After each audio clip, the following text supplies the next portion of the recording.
Hi, I'm Dr. Walter Matwichuk, and the purpose of today's intermittent reinforcement email message is to speak to you about how rational emotive behavior therapy can assist you in having better skills for resolving interpersonal conflict. People inevitably will have disagreements with other people simply because we're all fallible, we have our own goals and values, and it's not uncommon for us in relating to another person to find that we do not see things eye to eye. Now, people very often will experience a negative emotion in such circumstances, and this negative emotion can be very helpful. Our negative emotions are feedback systems that enable us to become aware that we're not getting something that we want, and so the the emotion makes us aware that our interests aren't being met, and our negative emotions can be motivating. They motivate us to engage in dialogue and take steps to achieve a resolution to an impasse. Now, unfortunately, people also have unhealthy negative emotions that will lead to self-defeating behaviors. So our unhealthy negative emotions are motivating as well, and they will motivate us either to be aggressive or to be passive. And both of those behavioral responses are self-defeating because aggression can lead to the abrupt severance of a relationship, and passivity can lead to resentment over the long run, which isn't going to work very well for you. So what rational emotive behavior therapy encourages you to do is to first acknowledge your negative emotions, and then when they're healthy, to use those healthy negative emotions of disappointment, annoyance and displeasure, or even concern that your interests aren't being met, to motivate you to discuss things with the other party. If you're experiencing anger, or if you're experiencing anxiety and fear, it's important that you first take a deep breath and then do an ABC analysis of your anger and anxiety or fear, so that you can put yourself in the proper emotional state to then deal with the other party and work through your interpersonal conflict.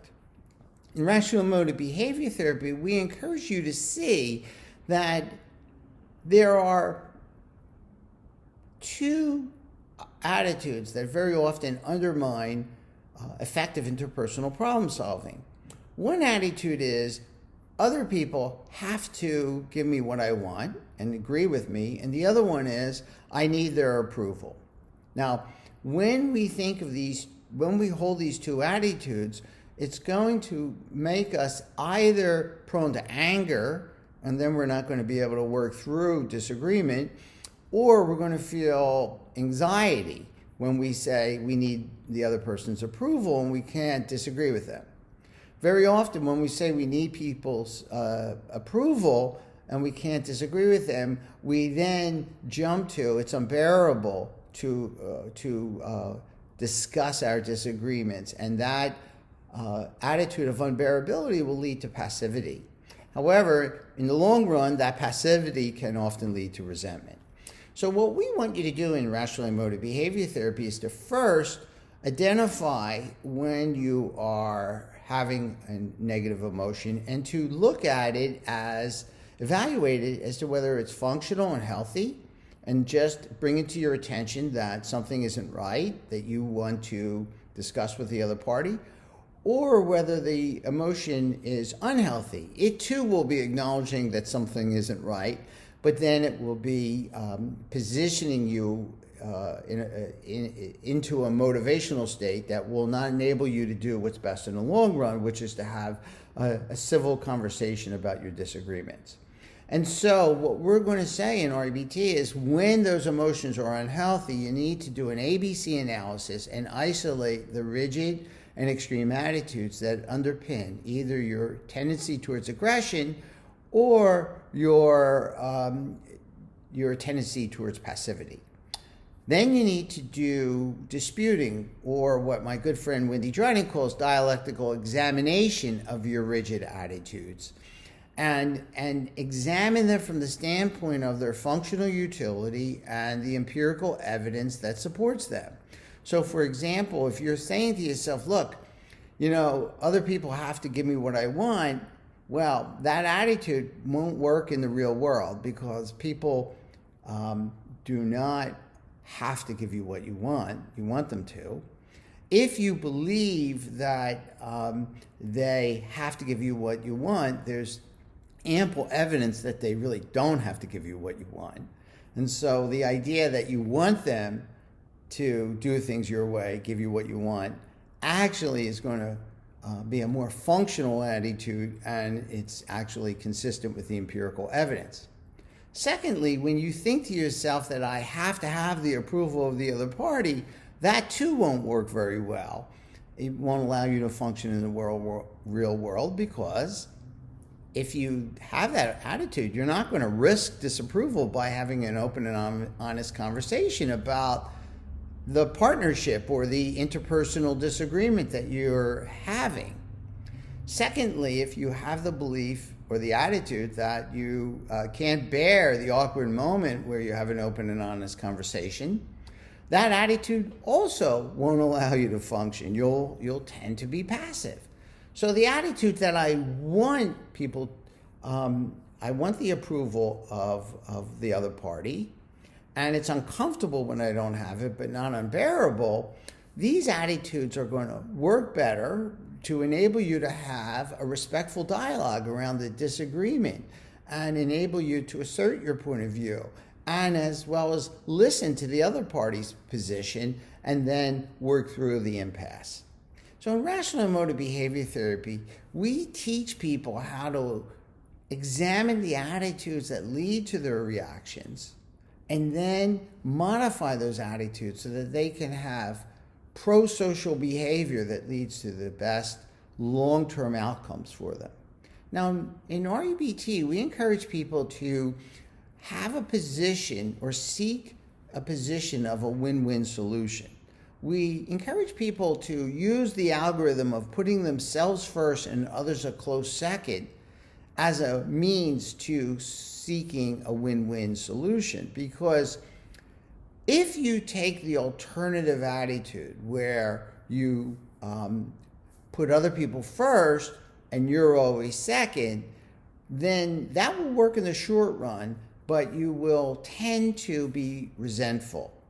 And people can't read your mind, so you're more or less assuming that if you put them first all the time, they'll read your mind and put you first, and they'll be equally motivated to do this as you are motivated to put them first. And there's lots of assumptions there that really are dubious.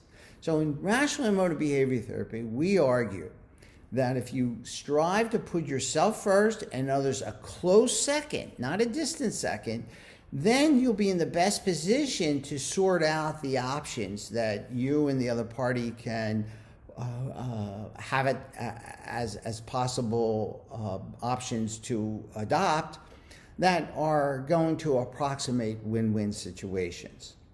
That with this stance of putting yourself first and others a close second, you will be able to represent your interests, but at the same time, because you're putting them in a close second, be open to the feedback they're giving you so that you understand that they too are human and they want what they want. REBT is really a sensible approach to interpersonal relationships, and it leads to tolerance. It's very hard to always get what you want. It's hard to live with other people. And REBT is either, whether you call it a psychotherapy, a philosophy, or a self-help framework, it's a system of ideas for enabling you to be your best with other people. And we certainly need to be our best with other people because we don't live by ourselves. We relate to people personally and professionally, and we therefore, our very lives depend on the presence of other people in them. And so we really need good interpersonal skills for managing some of the times when there are rough spots in our relationships.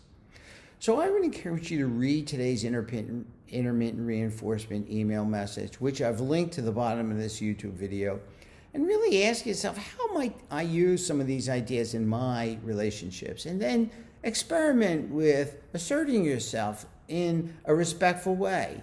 Take that risk of saying, I'm not quite so happy with how this is going, and I'd like for you to hear me out.